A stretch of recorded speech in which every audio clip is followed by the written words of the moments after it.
ഇന്ന് നമ്മൾ ഒരു സ്നാക്ക് റെസിപ്പി ആയിട്ട് ചെയ്യാൻ വേണ്ടിയിട്ട് പോകുന്നത്. ഇപ്പം നമ്മൾ ഇങ്ങനെ പലഹാരങ്ങളൊക്കെ ഉണ്ടാക്കിയിട്ട് നമ്മൾ കുറച്ച് നാളായിട്ടുണ്ട്. അപ്പോൾ ഇന്ന് നമ്മൾ ഉണ്ടാക്കുന്നത് നല്ല ഹെൽത്തി ആയിട്ട് നല്ല ടേസ്റ്റി ആയിട്ടുള്ള ഒരു സ്നാക്ക് റെസിപ്പിയാണ് ചെയ്യുന്നത്. ഇല്ലെങ്കിൽ നമുക്ക് ബേക്കിംഗ് പൗഡറോ ബേക്കിംഗ് സോഡയോ ഈസ്റ്റോ ഒന്നും ആവശ്യമൊന്നുമില്ല. അരിപ്പൊടിയും വേണം, പിന്നെ ഉരുളൻകിഴങ്ങ്, പിന്നെ അതിൻ്റെ കൂടെ കുറച്ച് മസാലകളൊക്കെ നമ്മുടെ വീട്ടിലുള്ള സാധനങ്ങൾ വെച്ചിട്ട് എന്നാൽ നല്ല ടേസ്റ്റി ആയിട്ട് റെഡിയാക്കിയിട്ട് എടുക്കാൻ വേണ്ടിയിട്ട് പറ്റുന്ന ഒരു പലഹാരം. ഇപ്പം നോമ്പിൻ്റെ സമയമൊക്കെയല്ലോ, അപ്പോൾ നിങ്ങൾ ട്രൈ ചെയ്ത് നോക്കണം കേട്ടോ. അപ്പോൾ നമ്മുടെ പലഹാരം നമുക്ക് റെഡിയാക്കാൻ വേണ്ടിയിട്ട് തുടങ്ങാം. നമ്മൾ റെഡിയാക്കാൻ വേണ്ടിയിട്ട് പോകണം. അപ്പോൾ അതിന് വേണ്ടിയിട്ട് ഒരു പാൻ എടുക്കുക. അപ്പോൾ ഞാനിവിടെ 250 ml മെഷീൻ കപ്പിലാണ് എല്ലാത്തിൻ്റെയും അളവ് എടുക്കുന്നത്. അല്ലെങ്കിൽ നിങ്ങളുടെ അടുത്ത് മെഷീൻ കപ്പില്ലാന്ന് വെച്ചിട്ടുണ്ടെങ്കിൽ നിങ്ങൾ ചായ കുടിക്കുന്ന ഗ്ലാസ്സിൽ അളവ് എടുക്കുക. അപ്പോൾ പൊടിയുടെയും വെള്ളത്തിൻ്റെ അളവൊക്കെയും ആ ഗ്ലാസ്സിൽ തന്നെ എടുക്കുക. അപ്പോൾ 250 ml മെഷീൻ കപ്പിൽ 1.5 കപ്പ് വെള്ളം എടുക്കുക, സാധാരണ വെള്ളം. ഫസ്റ്റ് നമ്മൾ അരിപ്പൊടി നമ്മളൊന്ന് വാട്ടിയിട്ട് എടുക്കുക. എന്നാൽ മാത്രമേ അരിപ്പൊടിക്ക് ഒരു പശിമ കിട്ടുള്ളൂ, എന്നാലേ നമുക്കത് നല്ല സോഫ്റ്റായിട്ട് കുഴച്ചിട്ട് എടുക്കാൻ വേണ്ടിയിട്ട് പറ്റുള്ളൂ. ഈ വെള്ളത്തിലേക്ക് നമുക്ക് ആവശ്യത്തിന് ഉപ്പ് ചേർക്കുക. എന്നിട്ട് മിക്സ് ചെയ്ത് കഴിഞ്ഞിട്ട് വെള്ളത്തിൽ ഉപ്പിൻ്റെ ടേസ്റ്റ് നോക്കുക. ഒരു പൊടിക്കൊന്ന് കൂടി നിൽക്കണം, ഒരുപാട് അങ്ങനെ കൂടി നിൽക്കണ്ട, കാരണം അരിപ്പൊടി ഭയങ്കര സോഫ്റ്റ് ആണല്ലോ. ഇതിലേക്ക് ഞാനിവിടെ ഒരു 2 നുള്ള് ചെറിയ ജീരകം ചേർക്കുന്നുണ്ട്. 1 ടേബിൾ സ്പൂൺ ഓയിൽ, അത് നിങ്ങൾക്ക് ഇഷ്ടമുള്ള ഓയിൽ ചേർക്കുക. ഇതിലേക്ക് ഞാനിവിടെ 250 ml മെഷീൻ കപ്പിൽ 1 കപ്പ് അരിപ്പൊടിയാണ് എടുക്കുന്നത്. അതിപ്പോൾ അരിപ്പൊടി ഇപ്പോൾ ഏത് അരിപ്പൊടി ആയിരുന്നാലും കുഴപ്പമില്ല. പുട്ടുണ്ടാക്കുന്ന അരിപ്പൊടിയോ ഇടിയപ്പം ഉണ്ടാക്കുന്നതോ പത്തരി ഉണ്ടാക്കുന്നതോ ഏത് അരിപ്പൊടി ആയിരുന്നാലും കുഴപ്പമില്ല. ഇപ്പോൾ നിങ്ങളുടെ അടുത്ത് മെഷീൻ കപ്പില്ലാന്ന് വെച്ചിട്ടുണ്ടെങ്കിൽ ടേബിൾ സ്പൂണിൽ 10 ടേബിൾ സ്പൂൺ എടുക്കുക. നന്നായിട്ട് ഇങ്ങനെ നിറച്ചിട്ട് ഉള്ള അളവ് വേണം എടുക്കാൻ വേണ്ടിയിട്ട്, വടിച്ചിട്ടുള്ള അളവല്ല എടുക്കേണ്ടത്. ഇത് വെള്ളത്തിൽ നന്നായിട്ടൊന്ന് മിക്സ് ചെയ്യുക. കാരണം അരിപ്പൊടി നമ്മൾ നേരിട്ട് കുഴച്ചിട്ട് എടുത്തിട്ടുണ്ടെന്ന് വെച്ചാൽ നമുക്കൊരു ബൈൻഡിങ് കിട്ടില്ല. അപ്പോൾ അതിന് വേണ്ടിയിട്ടാണ് നമ്മളിത് ചെയ്യുന്നത്. അപ്പോൾ ഇത് നമ്മുടെ വെള്ളത്തിൽ നന്നായിട്ട് മിക്സ് ആയിട്ടുണ്ട്. പിന്നെ ഞാൻ തീ ഓണാക്കാണ്. ഇത് നിർത്താണ്ട് ഇളക്കി കൊടുത്തോണ്ടിരിക്കണം. ഇത് നല്ലൊരു തിക്കായിട്ട് വരണം. വെറുതെ അരിപ്പൊടിയിൽ വെള്ളം ഒഴിച്ചിട്ട് അങ്ങനെ കുഴച്ചിട്ട് എടുക്കരുത്, അപ്പോൾ ഒരു ബൈൻഡിങ് കിട്ടില്ല. അപ്പോൾ നമുക്കത് നമ്മൾ വിചാരിക്കുന്ന പോലെ നമുക്കത് പരത്തിയിട്ട് എടുക്കാനും പറ്റില്ല. പരത്തിയിട്ട് എടുക്കുമ്പോൾ അത് പൊടിഞ്ഞ പോലെ ഇങ്ങനെ ഒടിഞ്ഞ പോലെ വരും. ഇതൊന്ന് തിക്കായിട്ട് വരട്ടെ.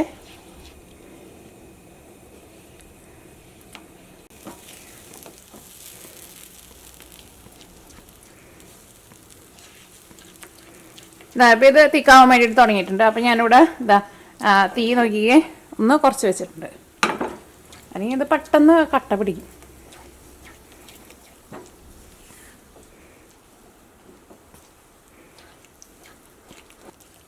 മിക്സ് ചെയ്തിട്ട് എടുക്കുമ്പോഴായിരുന്നാലും ഇതേപോലെ ഒന്നിങ്ങനെ ഇടയ്ക്ക് ഒന്ന് പരത്തിയും കൊടുക്കുകയും വേണം കേട്ടോ. അപ്പോൾ അത് ഉള്ളിലൊക്കെ കട്ട പിടിച്ചിട്ടുണ്ടെന്ന് വെച്ചിട്ടുണ്ടെങ്കിൽ അത് പോകാൻ വേണ്ടിയിട്ട് അത് നല്ല സോഫ്റ്റായിട്ട് വരികയും ചെയ്യും. അപ്പോൾ ഇത് തിക്കായി തുടങ്ങിയിട്ടുണ്ട്. ഒന്നുകൂടി നല്ല തിക്കായിട്ട് വരട്ടെ. അപ്പോൾ ഇത് തിക്കായിട്ടുണ്ട്. ഇത്രയ്ക്ക് അങ്ങോട്ട് തിക്കായാൽ മതി കേട്ടോ. ഇത് നമുക്കിത് ഇങ്ങനെ ഫോൾഡ് ചെയ്യാൻ വേണ്ടിയിട്ട് പറ്റുന്നുണ്ട്. ഒരുപാട് ഇട്ട് ഇളക്കിയിട്ട് ഭയങ്കര ഡ്രൈ ആക്കിയിട്ട് എടുക്കണ്ട. ഇനി ഇത് ഈ പാനിൽ നിന്ന് നമുക്ക് മാറ്റി വയ്ക്കണം. ഇതിനകത്ത് തന്നെ വയ്ക്കരുത്. ഇതിനകത്ത് തന്നെ വെച്ചിട്ടുണ്ടെങ്കിൽ കുറച്ചും കൂടി ഇത് ഭയങ്കര ഡ്രൈ ആയിട്ട് വരും. വേറെ പാത്രത്തിൽ കുറച്ച് വലിയ പാത്രത്തിൽ പകർത്തി വയ്ക്കുക, കാരണം ഇതിനകത്ത് ഇട്ടിട്ട് നമുക്ക് ഇനി കുഴക്കുകയും ചെയ്യാമല്ലോ. അപ്പം നല്ല സോഫ്റ്റായിട്ട് വന്നിട്ടുണ്ട്.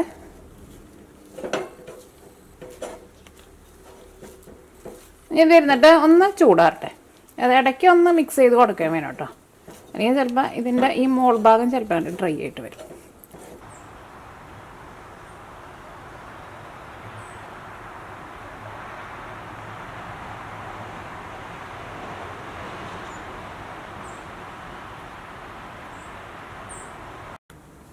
ഞാൻ അടുത്തത് നമുക്ക് ഇതിലേക്ക് വേണ്ടത് ഉരുളൻകിഴങ്ങാണ് വേണ്ടത്. അപ്പോൾ ഞാനിവിടെ ഉരുളൻകിഴങ്ങ് പുഴുങ്ങി എടുത്തിട്ടുണ്ട്. അപ്പോൾ ഇത്രയ്ക്ക് ഉരുളൻകിഴങ്ങ് എടുക്കുക. വലിയ ഉരുളൻകിഴങ്ങാന്ന് വെച്ചിട്ടുണ്ടെങ്കിൽ 2 എടുക്കുക. ഇതിപ്പോൾ 1 വലുതെടുത്തിട്ടുണ്ട്, 2 ചെറുതെടുത്തിട്ടുണ്ട്. നന്നായിട്ട് വേവണം കേട്ടോ ഉൾഭാഗം. അപ്പോൾ ഇനി ഇതിൻ്റെ ഈ തോല കണ്ട് കളഞ്ഞെടുക്കുക. ഉരുളൻകിഴങ്ങ് എപ്പോഴും ഇതേപോലെ ഇങ്ങനെ ഇതിൻ്റെ ഈ തൊലി കളയുമ്പോഴുണ്ടല്ലോ ചെറിയ ചൂടോട് കൂടിയിട്ട് കളയാം. അപ്പോൾ പെട്ടെന്ന് കളയാൻ പറ്റും. പിന്നെ ചെറിയ ചൂടോട് കൂടിയിട്ട് നമ്മൾ ഉരുളൻകിഴങ്ങൊക്കെ കുഴച്ചിട്ട് എടുക്കുമ്പോൾ ചെറിയ ചൂടോട് കൂടിയിട്ട് കുഴച്ചിട്ട് എടുക്കുകയും വേണം. അപ്പോഴായിരിക്കും നല്ല സോഫ്റ്റായിട്ട് വരാം. ചൂടാറിയിട്ടുണ്ടെന്ന് വെച്ചിട്ടുണ്ടെങ്കിൽ നമുക്ക് അത്രയ്ക്ക് സോഫ്റ്റായിട്ട് കുഴച്ചിട്ട് എടുക്കാനും പറ്റില്ല. ഇത്രയ്ക്ക് ഈസി ആയിട്ട് ഇത് നമുക്ക് പീൽ ചെയ്തിട്ട് എടുക്കാനും പറ്റില്ല. നമുക്ക് ഉടച്ചെടുക്കാം.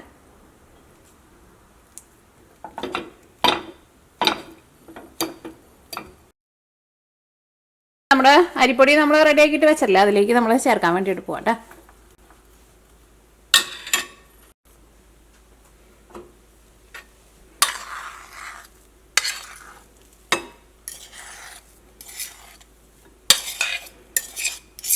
ഇനി നമുക്ക് ഇതിൻ്റെ കൂടെ മിക്സ് ചെയ്യാൻ വേണ്ടിയിട്ട് ഞാനിവിടെ ഒരു ചെറിയൊരു സവോള നല്ല പൊടിയായിട്ട് കട്ട് ചെയ്തെടുത്തിട്ടുണ്ട്. അത് നമുക്ക് ഇതിലേക്ക് ചേർക്കാം. നല്ല പൊടിയായിട്ട് കട്ട് ചെയ്തിട്ട് എടുക്കണം.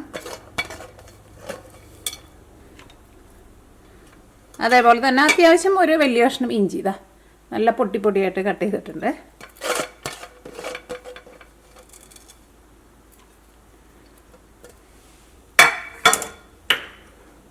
പിന്നെ എരിവിന് വേണ്ടിയിട്ട് പച്ചമുളക്. ഇത് ഞാൻ വലിയ ടൈപ്പ് പച്ചമുളകാണ് എടുത്തേക്കുന്നത്.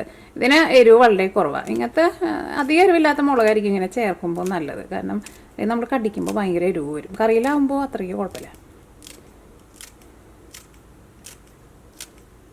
പച്ചമുളക് നിങ്ങളുടെ എരിവിനനുസരിച്ചിട്ട് ചേർക്കുക. ഇവിടെ കിട്ടുന്ന ചെറിയ പച്ചമുളകാന്ന് വെച്ചിട്ടുണ്ടെങ്കിൽ ഭയങ്കര എരിവാണ്. അപ്പം ഞാൻ ഇത്രയ്ക്ക് ചേർക്കില്ല. പിന്നെ മല്ലിയില ആയിരുന്നാലും നല്ല ചെറുതായിട്ട് കട്ട് ചെയ്തിട്ടിടാം. ഇതിലേക്ക് ഞാനിവിടെ കുറച്ച് ക്രഷ് ചെയ്തേക്കണ ഉണക്കമുളക് ചേർക്കുന്നുണ്ട്. അതൊക്കെ നിങ്ങളുടെ ടേസ്റ്റിനനുസരിച്ചിട്ട് ചേർത്തോട്ടെ. അതേപോലെ തന്നെ കുറച്ച് കുരുമുളക് പൊടി, പിന്നെ ടേസ്റ്റിന് വേണ്ടിയിട്ട് ഗരം മസാല. അത് ഞാനിവിടെ ഒരു 1/4 ടേബിൾ സ്പൂൺ ചേർക്കുന്നുണ്ട്. പിന്നെ മല്ലിപ്പൊടി ഇതാ ടേബിൾ സ്പൂണിൽ ഒരു 1/2 ടേബിൾ സ്പൂണിനേക്കാളും കുറച്ച് കുറവ്. മല്ലിപ്പൊടി നല്ലൊരു ഫ്ലേവർ കൊടുക്കും. ഇനി ഞാൻ ഇതിലേക്ക് കുറച്ച് ചീസ് ഗ്രേറ്റ് ചെയ്ത് കൂടിയിട്ട് ചേർക്കുന്നുണ്ട്. ഇത് വേണമെന്ന് വെച്ചിട്ടുണ്ടെങ്കിൽ ചേർത്താൽ മതിയിട്ട്. നിങ്ങളുടെ അടുത്ത് ഉണ്ടെന്ന് വെച്ചിട്ടുണ്ടെങ്കിൽ ചേർക്കാം. ചേർത്തുണ്ടെങ്കിൽ നല്ല ടേസ്റ്റ് ഉണ്ടാവും. ഇനിയിപ്പോൾ നിങ്ങളുടെ അടുത്ത് ഇല്ലയെന്ന് വെച്ചിട്ടുണ്ടെങ്കിൽ ചേർത്തില്ലെങ്കിലും കുഴപ്പമില്ല. പിന്നെ ഉപ്പ് നമ്മളിപ്പോൾ നമ്മുടെ പൊട്ടറ്റോ നമ്മൾ ഉടച്ചെടുത്തപ്പോഴും ചേർത്തിട്ടുണ്ടായിരുന്നു. പിന്നെ അരിപ്പൊടിയിലും ചേർത്തിട്ടില്ല. പിന്നെ ഇതെല്ലാം കൂടിയിട്ട് മിക്സ് ചെയ്ത് കഴിഞ്ഞിട്ട് പിന്നെ ടേസ്റ്റ് നോക്കിയിട്ട് വേണമെന്ന് വെച്ചിട്ടുണ്ടെങ്കിൽ ചേർത്താൽ മതി. ഇതെല്ലാം കൂടിയിട്ട് കൈ കൊണ്ട് നന്നായിട്ട് കുഴച്ചിട്ടെടുക്കുക. എല്ലാം കൂടിയിട്ട് കുഴച്ച് ചെയ്ത് കഴിഞ്ഞിട്ട് എല്ലാം കൂടിയിട്ട് നന്നായിട്ട് കുഴച്ച് കഴിഞ്ഞിട്ട് നിങ്ങൾ ടേസ്റ്റ് നോക്കിയിട്ട് നിങ്ങൾക്ക് ഗരം മസാല വേണമെന്ന് വെച്ചിട്ടുണ്ടെങ്കിൽ അതനുസരിച്ചിട്ട് ഗരം മസാല ചേർക്കുക. ഉപ്പ് വേണമെന്ന് വെച്ചിട്ടുണ്ടെങ്കിൽ അതനുസരിച്ചിട്ട് ഉപ്പ് ചേർക്കുക. അതൊക്കെ നിങ്ങളുടെ ടേസ്റ്റിനനുസരിച്ചിട്ട് നിങ്ങൾക്ക് ഇതിനകത്ത് വ്യത്യാസം വരും. അതൊക്കെ നിങ്ങളുടെ ടേസ്റ്റിനനുസരിച്ചിട്ട് നിങ്ങൾ ചേർത്ത് കൊടുക്കുക. ഇപ്പോൾ നമ്മുടെ കൈമ ഓൾറെഡി കുറച്ചിങ്ങനെ പിടിച്ചേക്കണാണ്. ഇത് നമ്മൾ കൈ ഒന്ന് കഴുകി കഴിഞ്ഞിട്ട് നമ്മൾ ഒന്നും കൂടി ഒന്ന് ഉരുട്ടിയിട്ട് എടുക്കുമ്പോൾ നമ്മുടെ കൈമ പിടിക്കില്ല.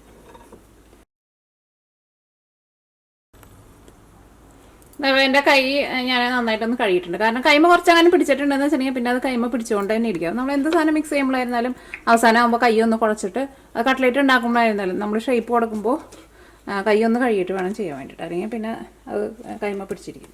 അപ്പോൾ ഞാൻ കൈമ അതാ കുറച്ച് ഓയിലൊന്ന് തൂത്ത് കൊടുത്തിട്ടുണ്ട്.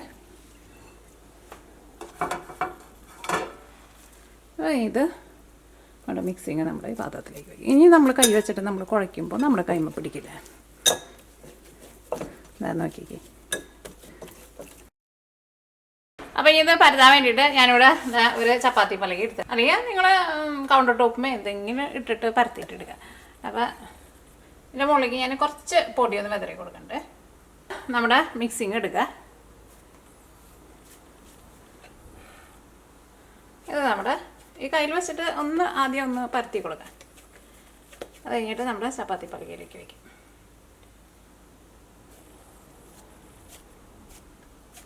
ഇത് ഒരുപാട് തിന്നായിട്ട് എടുക്കരുത്. കുറച്ച് കനത്തിൽ വെന്തേക്കും തള്ളണം. അരിപ്പൊടി ആയിരുന്നാലും വെന്തിട്ടുണ്ട്, നമ്മുടെ ഉരുളൻകിഴങ്ങായിരുന്നാലും വെന്തേക്കും തള്ളം.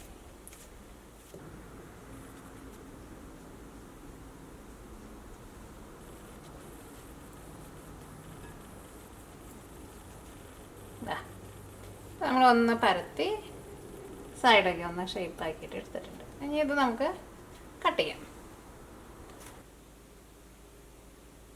നമ്മൾ പിച്ചയ്ക്ക് കട്ട് ചെയ്യില്ലേ, അതേപോലെ കട്ട് ചെയ്യാം. 4 പീസായിട്ട് നമ്മൾ കട്ട് ചെയ്തെടുത്തിട്ടുണ്ട്.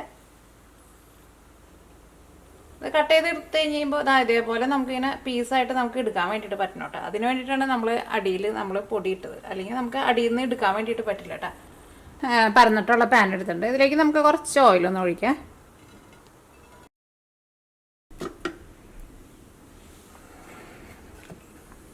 ഇനി നമ്മൾ കട്ട് ചെയ്ത് വെച്ചിട്ടില്ലേ, ഇത് നമുക്ക് ഓരോ പീസ് എടുത്തിട്ട് നമുക്ക് ഇതിലേക്ക് വയ്ക്കാം.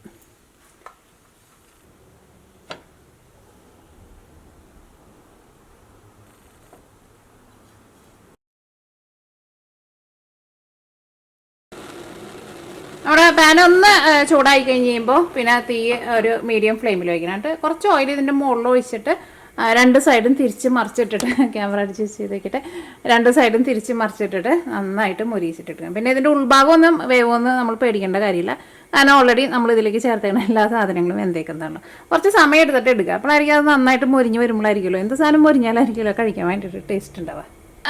ഒന്ന് നന്നായിട്ടൊന്ന് മൊരിഞ്ഞ് വരാൻ വേണ്ടിയിട്ട് കുറച്ച് ഓയിലൊന്ന് ഒഴിച്ചെടുക്കാം. ഒരുപാട് ഓയിലൊന്നും ആവശ്യമൊന്നുമില്ല. പിന്നെ ഇതിൻ്റെ ഉള്ളിലേക്ക് ഓൾറെഡി വെന്തേക്കുന്നതാണല്ലോ. കാരണം നമ്മുടെ അരിപ്പൊടി ആയിരുന്നാലും വെന്തിട്ടുണ്ട്, ഉരുളക്കിഴങ്ങ് ആയിരുന്നാലും വെന്തിട്ടുണ്ട്. എന്നാലും ഒന്ന് രണ്ട് സൈഡ് നന്നായിട്ട് മൊരിച്ചിട്ട് എടുക്കുമ്പോഴായിരിക്കില്ല കഴിക്കാൻ വേണ്ടിയിട്ട് നല്ല ടേസ്റ്റ് ഉണ്ടാവുക. പിന്നെ ചെറിയ തീയിലിട്ടിട്ട് മൊരിച്ചിട്ട് എടുക്കുക. അപ്പോഴായിരിക്കും അത് ശരിക്കും നന്നായിട്ട് മൊരിഞ്ഞ് വരാം.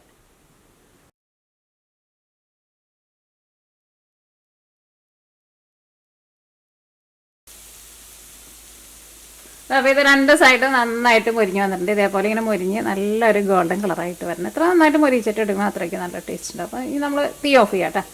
ഇത് നമുക്കൊരു സർവിങ് പ്ലേറ്റിലേക്ക് പാർക്കാം.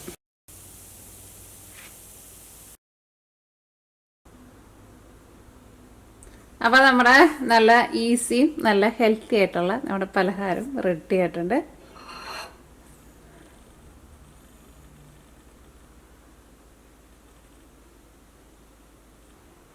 അപ്പോൾ അങ്ങനെ നമ്മുടെ ഭയങ്കര സിമ്പിളും നല്ല ടേസ്റ്റി ആയിട്ടുള്ള നമ്മുടെ പലഹാരം റെഡി ആയിട്ടുണ്ട്. ശരിക്കും നല്ലൊരു മണം വരുന്നുണ്ട് കേട്ടോ. കാരണം ഈ ഉരുളൻകിഴങ്ങൊക്കെയും പിന്നെ അരിപ്പൊടിയുടെ കൂടെയാണ് മൊരിഞ്ഞ് വരുമ്പോഴായിട്ടുള്ള ശരിക്കും നമ്മൾ പപ്സിൻ്റെയൊക്കെ ഒരു പപ്സൊക്കെ നമ്മൾ ബേക്ക് ചെയ്തിട്ട് എടുക്കുമ്പോൾ ഒരു മണം ഉണ്ടാവില്ല, അങ്ങനത്തെ ഒരു മണമാണ്.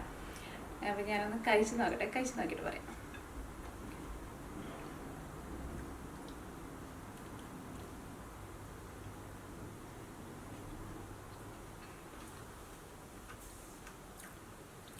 ഇതിൻ്റെ രണ്ട് സൈഡിൽ ഞാൻ ശരിക്കും നന്നായിട്ട് മൊരിച്ചിട്ട് എടുത്തിട്ടുണ്ട്. നല്ല ടേസ്റ്റ് ഉണ്ട്. ഞാൻ കൂടുതലൊന്നും പറയാനില്ല, നിങ്ങൾ ട്രൈ ചെയ്ത് നോക്കാം. ട്രൈ ചെയ്ത് നോക്കിയിട്ട് ഫീഡ്ബാക്ക് പറയണം കേട്ടോ. അപ്പോൾ നമുക്ക് നാളെ വേറൊരു പുതിയ റെസിപ്പി ആയിട്ട് വിടാം.